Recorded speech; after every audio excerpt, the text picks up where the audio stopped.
welcome to my show, Monsignor Rossetti. Glad to have you here. You've just come out with a new book on exorcism, a diary of an American exorcist, and we'll get to that in a moment. But I want to start by mentioning that a lot of very sophisticated people in the world today, educated people, scientists in particular, scoff at the notion of exorcism and dismiss it as pure fantasy, the work of Hollywood. What do you say to them? Well, it's not just people like that, but there are priests and bishops. As a matter of fact, the famous story of Father Gabriel Morth, who was the kind of a well-known Roman exorcist, and he's gone now, was a holy guy. And one cardinal told him, the Vatican cardinal said to him, he didn't believe in all this stuff. And Father Morth said, Your Eminence, you need to read this book. He said, which book is that? He said, the Bible. you start with the Bible. And actually, exorcisms were in the Jewish culture, the Islam, I mean, the Mormons. I mean, it's a ubiquitous phenomenon. But Jesus had a special gift and charisma as the Son of God to do exorcisms, which he passed down to his church. And so I would say, after doing these about 14 years or so and doing a lot of them, this is real. And I love there's a line I love in the movie City of Angels, and the angel, Nicolas Cage goes, some things are true whether you believe them or not. Yeah, that's a great, I like that line. So how did you become an exorcist? Well, it's strange. I'm a licensed psychologist. And so the Archdiocese had a case where someone, it appeared, might have had a spiritual problem. So they called me and said, would you do a psychological evaluation? So I did. And I said, it doesn't look like a psychological problem. I think what you need to contact an exorcist. They said, well, we don't have one. And they asked 3 priests to do it, and all of them said no. So I said to the cardinal, I said, well, give it to me, I'll do it. I said, how hard could it be? That was kind of a naive, but so that's how it started, that no one else would do it. Wow. So that suggests that all priests have that ability, or it's part of their vocation. They can perform exorcisms. Do I understand that correctly? They all can do what we call minor exorcisms. Baptism, for example, in the beginning, do you renounce Satan and all his works, all his empty promises? I mean, there's a minor exorcism there. The sacrament of confession, I mean, there's a lot of exorcistic kind of work that's done. So in many ways, what the church does is not only brings on God's kingdom of light and joy, but also in the process casts out demons. And Jesus said, it's a sign of the kingdom. Mark's gospel, a sign of the coming of the kingdom is the casting out of Satan. But a solemn exorcism, where someone's really possessed, that is reserved for someone appointed by the bishop who has a training and expertise in doing these. So those are reserved. A solemn exorcism of someone who's possessed. Because I read where you had some kind of a demonic experience yourself when you're at the seminary. And that may have been sort of what led to what you're doing today. Yeah. Well, it's not that uncommon. If people don't talk about these things, but if you get a group of people together and say, how many of you have had a personal experience of Satan in your life? More than a few people raise their hands. I've started doing that with priest gatherings. I was with a group of priests 2 weeks ago. And I said, how many of you, there were about 90 guys there, how many of you guys have a personal encounter with Satan during your life? And I would say almost half of them raised their hands. I think Pope Francis did. Pope Francis, uncharacteristically, from my perspective, has talked often about not getting into a dialogue with Satan. And he actually talked about Satan probably more than any recent Pope has. I think my personal belief is, because he's had some encounter with Satan, and so he knows better. So I would say it's much more common. I did as a seminarian. I one night I was lying in bed, I was wide awake, and all of a sudden this thing hit me, and it was this purely evil, unbelievably powerful force. And by the grace of God, I knew exactly what it was. It was a demonic attack, and it was incredibly powerful and incredibly fast. Angels move at the speed of thought. So I was just about to be overwhelmed, and then of course, by God's grace, I lunged out of my bed and grabbed my rosary beads. And the minute I touched my rosary beads, it stopped. And as I said in the book, at that moment, I learned about 80% of what I needed to know about doing exorcisms. One, the devil's a lot stronger and a lot faster than I am, but it's nothing compared to the Mother of God. And Mary he's nothing. She just knocks him out. So something I tell exorcists, new exorcists, don't rely on your own strength. No, it's not you. We rely on the power of Jesus, and oftentimes through the intercession of the Blessed Virgin Mary. I want to get a kind of an overall idea of where we're at in the world, the US, the West, and globe more generally in terms of exorcisms and the presence of exorcists. The number of exorcists, ones who would be designated by the bishops, has grown hugely in the past decade from a very low number. Why is that? We get a lot of requests every week. It's grown really exponentially. And some of the people are not possessed. I mean, they just have psychological problems. But there are people who do really have demonic issues and problems. Why has it grown? Here's what we think. I say that the recipe for having a demonic problem is, one, stop practicing the faith. Your best defense is to practice the faith. Jesus is your helmet, your shield, and he is the one that protects you. So practice the faith. Number two, don't commit serious sins. Serious sins are openings to evil. Every time we sin, we become more vulnerable to Satan. And then third, don't do any occult stuff. Don't practice magic. I don't care what, good or bad or whatever, any kind of magic, any occult practices, Ouija boards, all those things. So if people are not practicing faith, so they're not protected, they are committing, sadly, serious sins, which opens themselves up to it. And then they're inviting Satan into their lives. They're practicing magic. There are hundreds of thousands of people practicing magic and think this is fun or a good idea. You're basically giving Satan a ticket into your life. And so now we have a number of people come to us who practice witchcraft for several years, and they have huge problems. And we know that there are satanic cults in our society. It's surprising.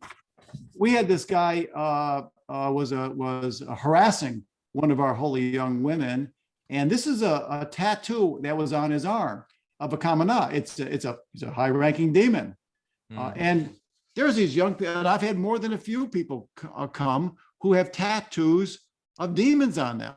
And I asked one guy, I said, why did you tattoo this demon on your shoulder? He says, well, here's what he said. He said, I thought it'd make me a better person. I'm going, what?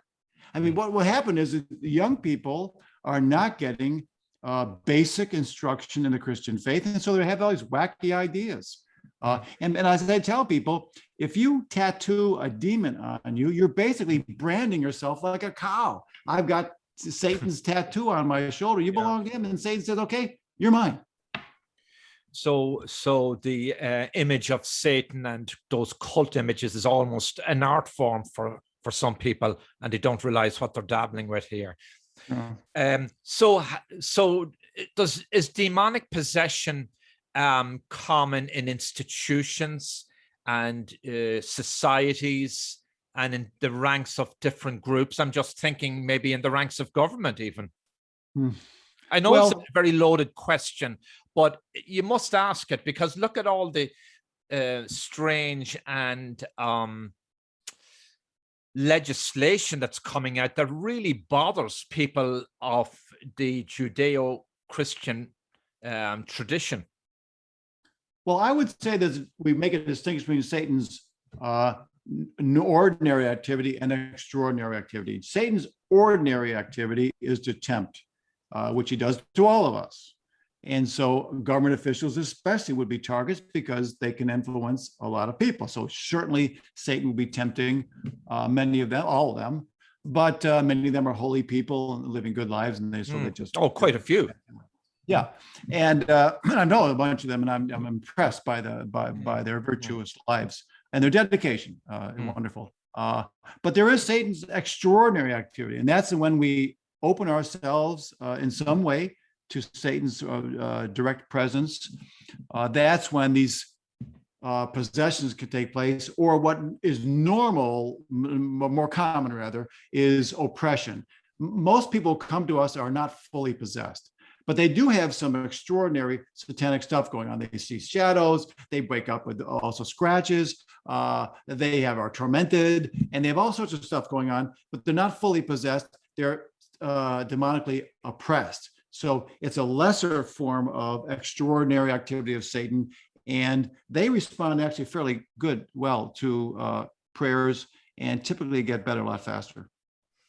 Well, one of the reasons I asked the last question is that I heard somebody once talking about abortion facilities in America, that they're places of great evil. Are they? Does that leave a vacuum for demonic possession and oppression, those kind of cultures and those kinds of environments? Well, one thing I said in my book is that in being in this ministry, it is reaffirmed the truths of the faith. You learn them. You know, people, you're taught these truths of the faith, but then we see them acted out directly right in front of us. And one of them is the whole evil of abortion. We've had several people come to us who've either had abortions, been in abortion clinics, their families have conducted abortions, and there's always a huge amount of evil, or houses have been deeply infested where abortions have taken place. So I've learned or reaffirmed directly the great evil that is abortion, because there's a wrongful death and it's an opening to the demonic. Any sort of serious sin. There was a house that was we were working on that was infested, where there was a drug dealers. And they had a shootout there, and several people were killed. Well, that's a huge evil. And then the next owner comes in and find out now he's got a house that's infested with demons, and so the priest went and blessed it and exorcised it. Wow, that's frightening. That really is disturbing. What does invested mean? That, I know what the word means generally, but in terms of I think of the pests getting into my house. Yeah, that's the right word. I mean, it's infested, like infested with ants, infested with demons. I mean, demons are everywhere. Padre Pio said, if you could see all the demons in the world, the sky would be black. But they have a special hold in places where great evil has taken place. And so when great evil is taking place in a house or whatever, or for example, I had a man call me who was not Catholic and from a different state. And he said, we moved into this house in August, and it basically literally all hell broke loose. I mean, everything you think about, even shadows, temperature drops, all sorts of banging, things closed. I mean, doors, everything, TVs turned on and off, voices. I mean, it was a panoply of demonic symptoms. And it turned out the previous owner had died there, and I think somewhere around May, and he was a child molester, and he had done a lot of occult stuff in the house. So by doing these evil things and by doing occult stuff in the house, he basically invited Satan into the place. And so basically the demons come in, they say, this house belongs to us. It was dedicated to us. It's ours. So this new guy comes in, and the whole family, they were not believers, by the way, but they figured out there's a problem. They were terrified. They're all sleeping in the same bed at night. They were so terrified. So I called the local priest up and I said, Father, could you go to their house? He said, I'm going on vacation. I said, this is an emergency. God bless him. He went there that night, threw some holy water around, said the prayers. And then I asked the guy, how is it now? He said, it's a lot better, but we still have some problems. So the guy comes back after his retreat, goes back a second time, throws around the holy water, says the church's prayers of exorcism, house is fine, and haven't had a problem. I've talked to him recently. It's been over a year, and the house is just fine. And by the way, this guy is in the front pew. He and his family are in the front pews of their church every Sunday. They learn the hard way that there are demons, and thus there are angels, and there's a God who, in Jesus, who can cast out the demons. These houses that are oppressed and where the demons are present are not pretty places. So there's a lot of activity in the house, furniture moving inexplicably, noises, and all kinds of frightening behaviors. Yeah, well, typical things. I mean, things flying off the wall, all the electronics turning off and on by themselves, windows slamming shut, doors slamming shut, hearing voices pounding, hearing this whistling, feel like someone's touching your leg, and the dog went berserk, and the dog would completely berserk. And then parts of the houses, the temperature, the rest of the house was 70 degrees, and this spot had dropped in the 30s, this one little spot. And so all these kind of typical demonic symptoms of an infested house. People say, oh, it's nonsense, you don't believe in it. Yeah, well, maybe you don't, but if it was your house, and in fact, the guy told me, he said, I talked to the local priest, the first guy I did talk to, and the guy asked me if I had mice. And he was so upset. He said, this priest had no idea how upsetting it is. I said, that's a pretty big mouse. They got to be kidding. So they get upset when it's your house or your life. You say, this is real and I need help. And who do you talk to? Call a Catholic priest. Yeah. You mentioned holy water and prayers. Yeah. So they're very powerful. Yeah, this is not magic. I mean, we don't do magic. Basically, this is the intercession of the church. We're asking God and Jesus to come help us. This is not magic. This is not some witchcraft thing. It's a prayer. Jesus gave the church authority to cast out demons. He said it very clearly. I give you authority to cast out demons. He did. And so we have that authority. Now, we use holy things. Demons can't stand holy things. So like the crucifix. We hold up a cross crucifix I use. And we have the family saying the rosary beads, and on the back of this crucifix, there's some relics of saints back here. Okay. I got Saint Gemma Galgani and Saint Paul of the Cross and Saint Maria Goretti and these passionate saints. So we use holy things. Demons can't stand holy things, which is why we tell people, look, even if you don't have demonic issues, put some crucifixes in your home. You have a little holy water font. Put some nice holy statues up there. Say the rosary as a family. That's your protection. Keeps the demons and the devil out. The movie The Exorcist, it's a seminal movie, and it's the one that comes to mind when you mention exorcism and Hollywood and so forth. How does that compare to your work and real life exorcisms? Is that the reality? I mean, there's a lot of jaw-dropping moments where some people walked out of the movie theaters when they watched that. Well, I have not watched the movie. I don't watch those movies. I see enough of it in real life. I don't need it. But my understanding is that it's a bit of Hollywood in that movie. So some of the spitting this big green soup and the head turning around, that sort of thing, it's all Hollywood stuff. But the essence of the movie is correct. It's based on a real case. It was a young boy, not a young girl. And you can get actually the Exorcist Notes. They're available now in a book, which I just bought recently and read. And you read through the notes, and the guy was using this Ouija board for months. This young boy is using Ouija board. And I think the house in question was somewhere in Long Island, New York. I thought it was in Maryland. Perhaps I may stand corrected, but there was another incident, I believe, somewhere in Long Island. But yeah, well, you're talking about there's a famous couple. I think he's gone now, but who did a lot of had a charism of exorcism, and they were in Long Island, and they did some too. But the Exorcist movie was based on a case that started in Maryland, and they did the rest of the Exorcist. They finished it in St. Louis.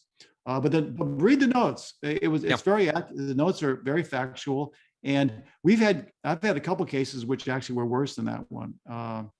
And when you get a case like that, when it's that bad, we don't get too many of those, but it's really ugly, and it tries your It's just incredibly ugly. I'm sure it's a draining experience and exhausting, but could you tell us about one of those incidents and what happened? Well, we had a young woman, just finished this recently, and just a wonderful young woman who, sadly, father was a Satanist, and she was dedicated to Satan as a child. And father went to jail, and he's gone now. But so, and she, and sadly, so she was dedicated to Satanism. And so, as she got older, thanks be to God, she turned to the faith and she started practicing faith, and the demons didn't like that. She said, no, she belongs to us. And so I know it's going to sound strange. We were getting texts from demons, and people say, oh, they don't. Yeah, they do. We get texts saying she belongs to us. You were getting texts from demons? Well, actually, it was her father was, and he was showing them to me. We have gotten texts from demons, yeah, for sure. And she belongs to us. And then, so what happened? And then she, on her shoulder, was burned this upside down cross. I don't know if you can see it. Let's see. I don't know if you can see this picture. But this cross. I'm sorry. I see the upside down cross. Yeah, in the basically, photo. what Satan does is he says, no, this person belongs to us. She was dedicated to us. He burns this cross on her. She wakes up in the morning with this cross burned on her shoulder, which, by the way, disappeared in a couple of days. Preternaturally disappeared in a couple of days. And upside down, basically, Satan saying she belongs to us. And of course, in the rite of baptism, we say, do you renounce Satan in all his works, and you believe in Jesus and the Father, Son, and Holy Spirit? And then we say, I claim you for Christ our Savior by the sign of his cross. So we claim you for Christ our Savior. So that was the fight, basically.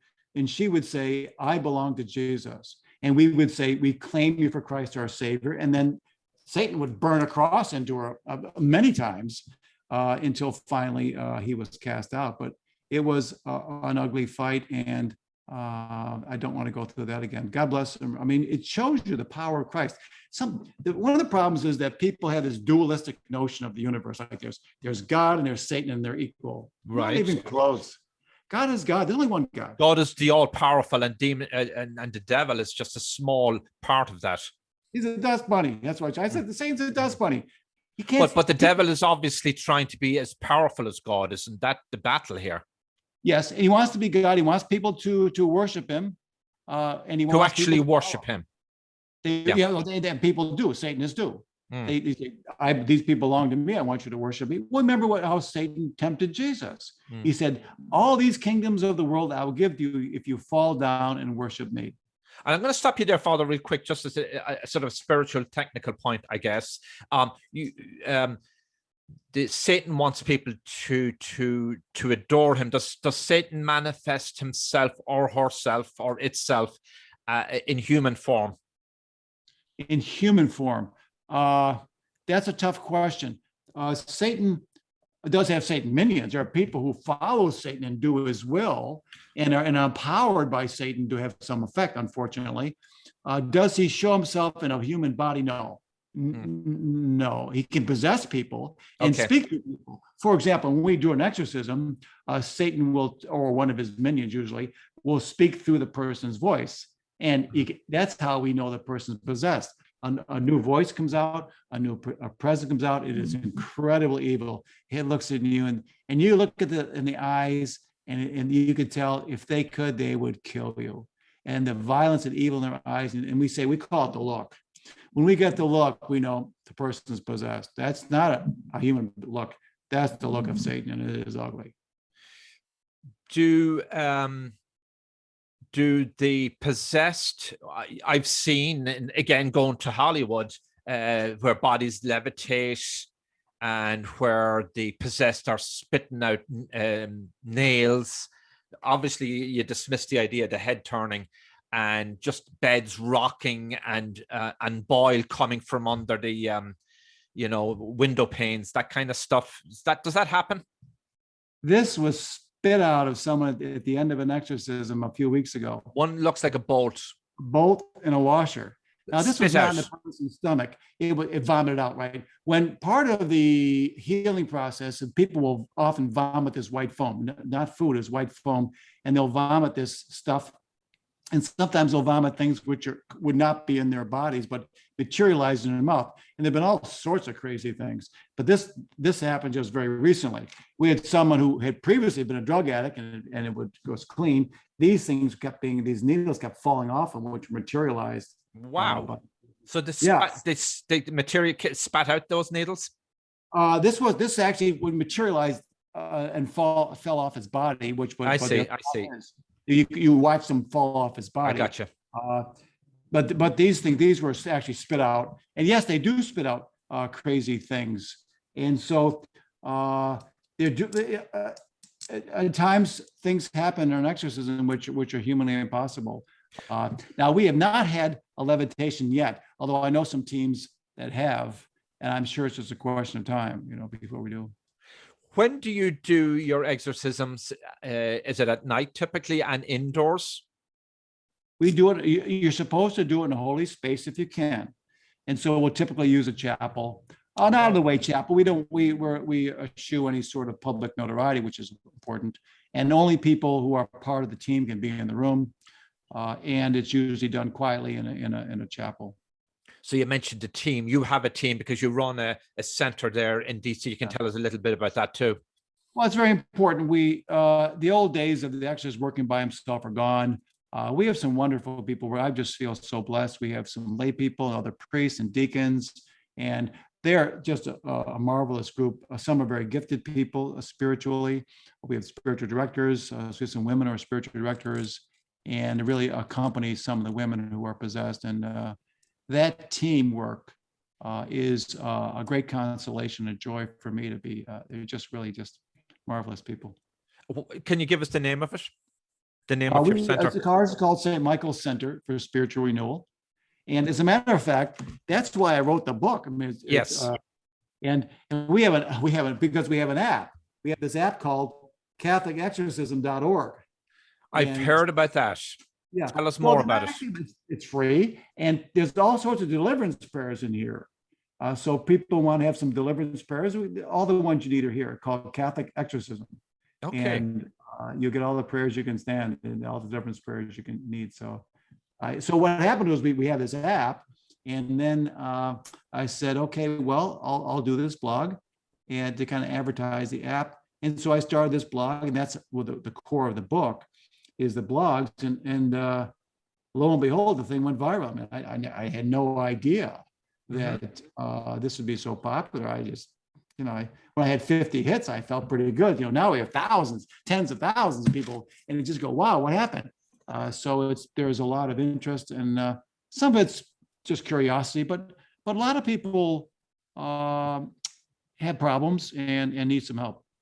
Well, it's a very difficult moment and disturbing time in our history. America has gone through a lot of upheaval, and maybe some of that's to do with the devil and Satan and the demons and so on. But yeah, two Catholic commentators described your book as one of the best books on the topic they have ever read. It's engaging. Yeah, Diary of an American Exorcist. It's engaging, it's informative, it's level-headed, it's accessible. You can actually follow the logic in it. And while, people may be frightened by some of the material you describe, it's not, you're not going to come away feeling, sick to your stomach. So it's in that sense, it's level-headed.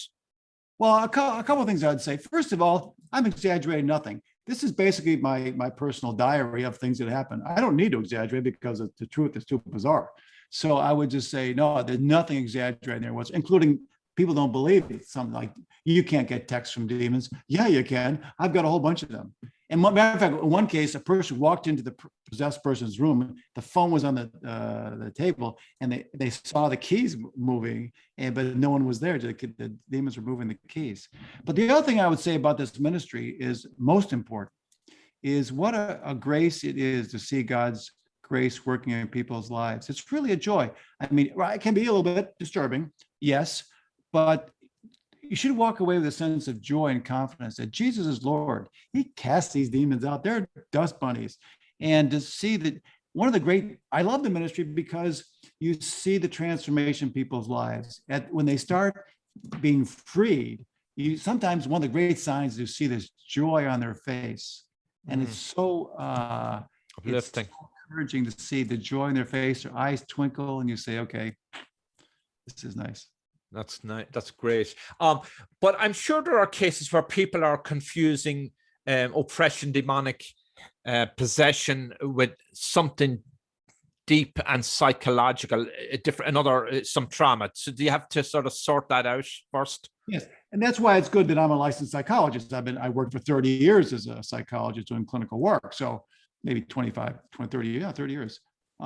So it's helpful to me. So I can recognize when someone is schizophrenic or has a major thought disorder or has a manic symptoms.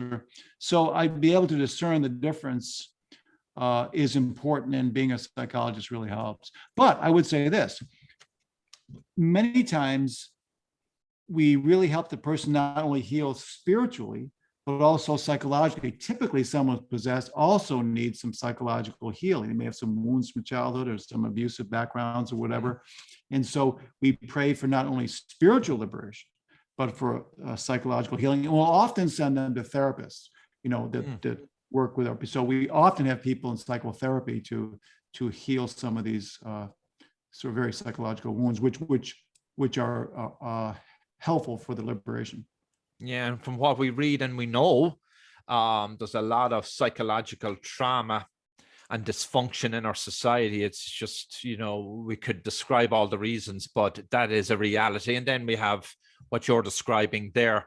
Have you ever lost a battle with the devil, or a battle that was difficult to win? Do you always win? Does the holy people always win here? Well, we've been fortunate. Some people have quit. Basically, they didn't want to go through it because it's not easy. I mean, this is a not easy process. And this is not, again, I say, not magic. The church has a power over demons, but the person has to cooperate. They have to change their lives. And we say, look, if you want to be liberated from the demonic, you need to stop sinning, start practicing the faith, and cooperate with these prayers and everything. And sometimes they're just not willing. We had one guy who was practicing witchcraft he was the head of a coven of witches, although he said he was a witch. I said, you're not a witch, you're a warlock. So I said, I'm sorry. It's some of this, yeah. Gender problem. Anyway, yeah. So no, you're a warlock, but he had been started his coven of witches and had done it for 7 years. And I said, you could tell he was sullen and dark and heavy and unhappy and this whole thing. I said, do you realize what you're giving off? He says, yeah, I don't want to be possessed. I said, well, you have to give up the witchcraft thing. He wouldn't do it because it gave him a sense of power and everything of being witchcraft. And so he wouldn't do it. So when people won't change their lives and live a good life, it doesn't do any good. I can throw all the holy water I want. It won't do any good. Well, you said something earlier, and for Catholic listeners, and we have a lot of listeners across different belief systems and no beliefs and secular and religious and so on. You mentioned confession. That's sort of a kind of an exorcism of a minor exorcism, I suppose, because they're supposed to leave the confessional, on tiptoe, feeling much better than they were before they went in. That's the first thing we tell Catholics anyway. Before you come in for your first session, we want you to go to confession, make a good confession, start practicing the faith, and come on in. We'll do our best to help. But that's the first thing we do. We go to confession. Give us a flavor of the book. Maybe you describe a lot of different incidents throughout, and I don't want you to recall them all, but can you maybe give one of the ones that stands out or would kind of give listeners a flavor of what they're going to get when they pick up your book? Yeah. There's so many of them, of course, the things that strike you are these stunning things which are not humanly possible. I mean, we had one person who was in church, and she would flip over a pew. I mean, it was impossible. The priest watched it happen several times. The person would just go do this cartwheel over a pew. And he goes, whoa, the person was possessed. She's not possessed anymore, thank God. But there's these kind of events that you gotta go, whoa. That happened. Oh yeah, he saw it. He saw it. Matter of fact, several people saw it. What part of the country, without giving away her identity, I presume she's not identified in the book. No, you don't need to know. No, I keep it confidential, but there are all these strange symptoms. People waking up in the morning with these huge scratches. I don't know if you can see this, but this one person woke up with, I don't know if you can see this, but these claw marks on her back. And I asked her, I said, could you feel that? She said, no, I woke up, it was just tingling a little bit. And then of course she looks in the mirror and she's got this. I said, you know what it looked like? It looks like a beast took its claw and raked it down her back. And that's exactly what happened. Basically a demonic clawed her back and disappeared in a couple of days. You say it's impossible. Yeah, it's impossible humanly. So you see these kind of symptoms and you go, whoa. I would say another thing is one thing about exorcisms, and that's why it should be reserved to someone who's trained and also has as a priest, I have a certain number of protections, because basically you're looking at a demon face to face and you're saying, in the name of Jesus Christ, I command you to leave. And it's a fight. I call it spiritual warfare. It's a fight, and they're mad. I mean, we say one of our jokes is an angry demon it's all demons are angry. I mean, there's no such thing as a non-angry demon. So you see this rage, and it's coming at you, and so you have to trust in the Lord and say, you know, Jesus is Lord, and Lord, I trust in you, and so it's a draining, but it's. Have you ever been frightened, really frightened, where you were trembling and you couldn't sleep at night, and you were traumatized by what you were going through? I mean, I'm sure people wonder, how can you sleep at night even with all these exorcisms that you're involved with? I sleep very well, thank you. No, I don't. Well, first of all, I always had a sense of the Blessed Mother's presence in my life. She's a beautiful woman, and I've always had a sense that, and she is really a powerful presence in exorcisms. You know, we ascribe that scriptural passage to her, that she crushes Satan's head with her heel. And sometimes I'll say that in the exorcism, say, from the first moment of Immaculate Conception, she crushed your proud head. That phrase is in the old rite of exorcism. From the first moment of her Immaculate Conception, she crushed your proud head, and they don't like to hear that. And so I often, of course, remember, I held on to these rosary beads and at the beginning, and she cast out Satan when he attacked me as a seminarian. I sleep with these rosary beads around my hand. These rosary beads are always on me, always, you know, except when I take a shower, and that's it. Yeah. So I put them on my hand and I say, okay, Mother, take care of me. And she does. Well, that's great. So we talked about the center, and how many exorcisms a week do you perform out of there? And we have several priests. We have several priests who help, and we do over 20 sessions a week. 20 sessions a week, and that's in the Washington area. That's where we work, in the Washington area. So over 20 sessions a week, and so it keeps us busy. I would say it's I had a young exorcist come to me once and said, you know, I'm doing these exorcisms and I find myself really tired afterwards. And I say, yes, it's not a normal tiredness. There is a spiritual battle that takes place. And so there is this draining thing that happens. And if I have 3 sessions in a day, I mean, basically I'm going to lie down for a while. And some of the real rough ones, we had one that's particularly rough. And we had a woman helping us who was a very spiritually gifted woman. And at the end of the session, she was wiped out for 3 days. I was lying down for the rest of the day, and we were drained. You know, so it's a real battle. You know, and it's a real. It takes something out of you. You know, I think that I'm sure there's a shelf life for exorcists. I'm probably getting close to it, 14 years. So it's emotionally draining. How long does a session last? If someone's just oppressed, and they have a lesser form, anywhere between, I'd take them anywhere between 30 and minutes and an hour. If someone's really possessed in a tough case, between an hour and two, I don't go any more than that. There are sometimes we'll do what we call marathons, when we're really kind of hammering away, and we'll just spend hours doing that. But then the person has to be ready for it, because it's not only draining for us, it's very draining for the person who's got the demons. And so we have to be very careful that he or she is taken care of.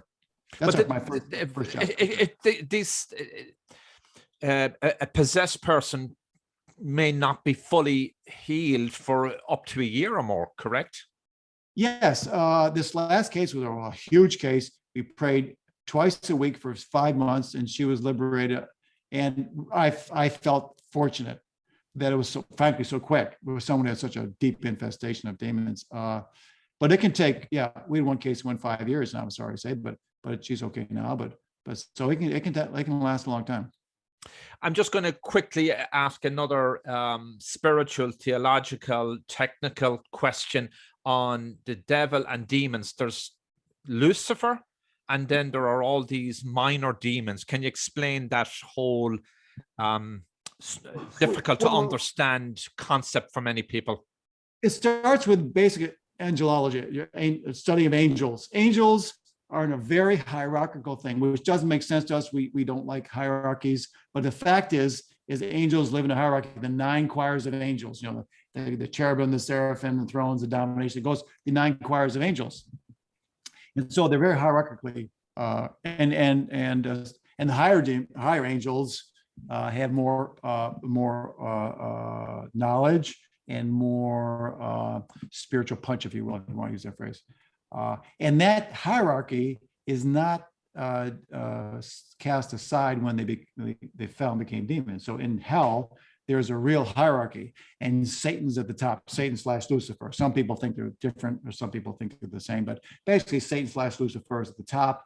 And then there's a whole bunch of lieutenants, if you will, Baal, Baphomet, Asmodeus. There's a well-known group of lieutenants under Satan, and then there's lesser demons underneath. So when we do an exorcism, the minor demons go first, and then at the end you get the leader. In this case, the last one we did with the leader was Baphomet, who was a very high-ranking demon, and it was tough to get rid of.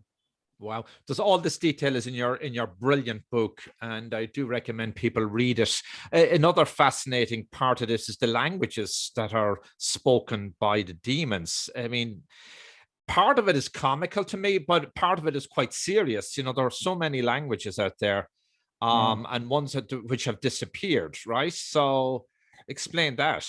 Well, the recent case, I don't want to be too detailed, but recent case we had the person started writing in an Eastern European language, and he didn't know how to write that language. So, we took the text and we gave it to someone who knew that language and said, "What does it mean?"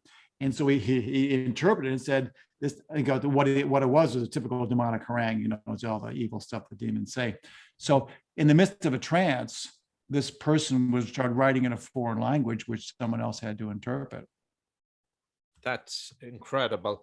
So I'm sure there are people out there who will still be skeptical at the end of this interview, and some, as I said, sophisticated people and scientists. Do you invite them to study the phenomena, and maybe that way they will open their eyes? Well, I don't really. Doesn't bother me that they don't believe in these things, but I want them to believe in God, of course. That's the important thing, that we believe in God and believe in Jesus as the Son who came and saved us. So that's what we got to focus on, and we got to be careful that we don't become too obsessed with demons. That we focus our attention on the Lord and on His salvation, which He offers to us. But at times, and maybe these people don't need to know. I mean, maybe they don't need to know these things. I need to know it.